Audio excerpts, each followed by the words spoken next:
A close reading of 20th century history indicates, as nothing else can, the horrors that accompany loss of faith in the idea of the individual. How did God say, hey, look, no problem. You get rid of chaos, we do exactly what you say. Now, Marduk, he has eyes all the way around his head, and he speaks magic words. Those are his primary attributes. Was that the shadow had to be incorporated, and that means often, in part, the capacity for aggression, the capacity for sexual expression, the capacity to defy convention. Harry Potter is actually able to combat Voldemort, who's essentially Satan for all intents and purposes, because he has a piece of evil lodged firmly within him. Joker's constantly reeling him in, says, you're more like me than you think. It's like, yeah, there's no doubt about that. Mm-hmm. So then what's the opposite of suffering for suffering's sake? Well, love for love's sake. Well, I guess it's something like that, yeah. You see that in the Sermon on the Mount, too. I mean, as far as I can tell, the basic message of the Sermon on the Mount is something like, assume that being is good, and that your role is to further that good, and that the most appropriate way to do that is to tell the truth and concentrate on the day. It's something like that. It sort of falls into the realm of self-evident at some point. It's like, well, you want things to be better or worse? The frog.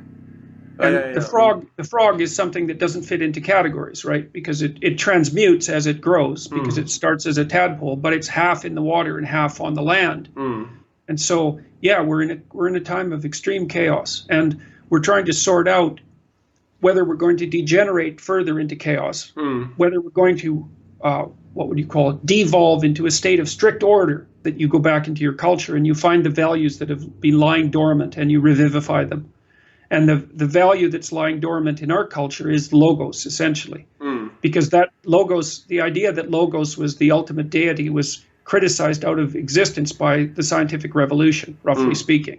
Because the scientists confused, and so did the religious people. The scientists and the religious people confused the idea of logos with a scientific description of a set of facts. And it's not. Well, look, one of the things that Piaget said was that when you look at the history of facts, you find that facts dissolve and change as time transforms. Now it's kind of a view that Thomas Kuhn shared. Now, that's not exactly true, because some facts are more robust across time than others.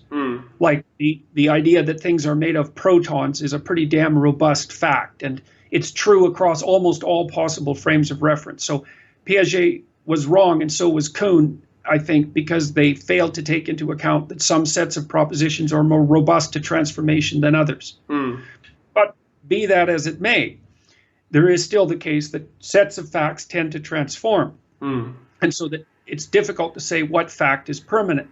But Piaget performed a sleight of hand in respect to that, and he said, okay, the facts themselves might not be able to be regarded as permanent, but the process by which we derive the facts is permanent. Okay, and he thought of that as this exploratory tendency that underlied the constructivist act. There's something in you that's constructing. Okay, well, that thing that's in you is a permanent fact, and for thousands and thousands of years in imagistic and implicit form.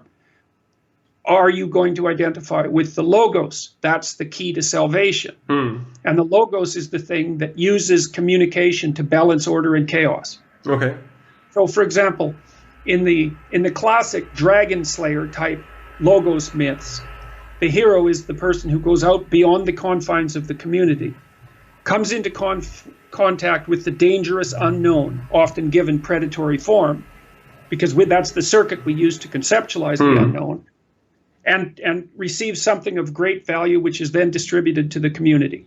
Okay, that's one of the oldest stories of mankind. Then there's an adjunct to that story, which is, well, sometimes the hero goes out and confronts chaos and generates order, but sometimes the hero goes out and confronts a too rigid order, demolishes it, and recasts it. And so, like the Mesopotamian hero, for example, that's Marduk, is basically a St. George dragon slayer type. But Christ is more of a social reformer. Okay. Even though Yahweh in the Old Testament is more like Marduk. He's the force, the logos force that creates order out of chaos using the divine word. The two on the left are Jonah and the whale. So the story of Jonah is an interesting one. I'll just go over it very briefly. There's a city, and the city is full of people who are sinful. What does that mean? Well, to sin is an archery term. It means to miss the mark. So these are people who aren't oriented properly. And so the city is in a chaotic state. And God tells Jonah that he's going to go to that city and tell them just exactly what's up with them. And Jonah thinks, no, I'm not going to do that. And why? Well, that doesn't require much explanation. It's like, how popular are you going to be if you go to a city full of chaotic people and tell them why they're stupid and wrong? Jonah thinks, no, I'm not going to do that. I don't care if God's telling me to do it. So his conscience is telling him to do it, or his destiny is telling him to do it, or his orientation with higher morality is telling him to do it. You can read it any way you want. And so he thinks, no, I'm hopping on this boat and I'm getting as far away from that city as I possibly can. And so he does that, and then the storm comes up because God thinks, no, you're not getting away. If I told you to do something, you're not getting away from it. A storm comes up. Well, what does that mean? Well, it's easy. Betray your destiny and see how long it takes you to be drowning in a storm. And Abraham journeyed, going on still towards the south. That's interesting, because to go south means to go downhill. It's not good to go south. It's colloquial for going to where you shouldn't go. And so this is what happens to Abraham. You know, his ascent is preceded by a descent. And that's very common in life, I would say. Excellent speech, my friend. Gift of the silver tongue. Well, that's why I'm here. Me, once again being seen as the villain, when in fact I'm just the messenger. You're pretty good. See you around. In his own words, life isn't just about passing on your genes. We can leave behind much more than just DNA. Through speech, music, literature, and movies, what we've seen, heard, felt, these are the things we will pass on. Now more than ever, we need to pass the torch and let our children read our messy and sad history by its light. It sounds like something out of the Twilight Zone, but it's true, all right? No, you have no idea what you're getting yourself into.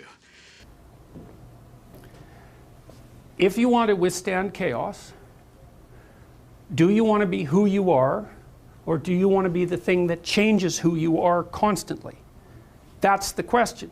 And that's the difference. That's the difference. There's a categorical difference in identity. Are you who you are, or are you the thing that could continually be more than you are? And that's the thing that isn't the stable identity. It's not the initial state. It's also not the state of being in chaos, that nihilistic state, let's say. And it's not even the state of reformulation that occurs after you've gone through the process. It's the state of continually going through the process. So you can identify with the thing that you can identify with the thing that you are, or you can identify with the thing that transforms who you are. Right. And that's the same as the state subjugating itself to the individual. That's the issue, right? Are you behind the dikes, or do you build a boat? Do you captain the boat? That's the same idea. And so the idea here is that the thing that rides out the chaos is the thing that builds and captains the boat. It's another dominance hierarchy idea. What should be at the top? Well, it's the top of something that doesn't get flooded out as well. What should be at the top? Well, it's to be the boat builder and to be the captain of the boat. It's not to be hidden from the flood, precisely. And so, I mean, here's something to think about. Identity politics, because that's what we're up to our neck in. Okay, are you who you are?